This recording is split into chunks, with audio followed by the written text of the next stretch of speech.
आज मी सांगणार आहे इन्फॉर्मल लेटरची मार्किंग स्कीम आणि त्याचा फॉर्मॅट.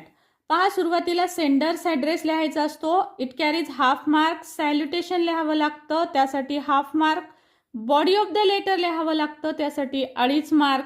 आणि क्लोजिंग पॅरा लिहावा लागतो, त्यासाठी असतो हाफ मार्क.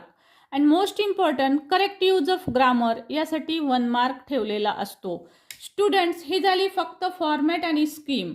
परंतु उदाहरण जर इन्फॉर्मल लेटर हे सोडवून दाखवलेलं क्वेश्चन आणि आन्सर यासहित जर तुम्हाला डिटेल पाहायचं असेल तर लिंक डिस्क्रिप्शन बॉक्समध्ये आहे, ती जाऊन चेक करा आणि तो व्हिडिओ जरूर पहा. त्यामध्ये लाईन बाय लाईन क्वेश्चन आणि त्याचं आन्सर याच फॉर्मॅटनुसार समजावून सांगितलेलं तुम्हाला मिळेल.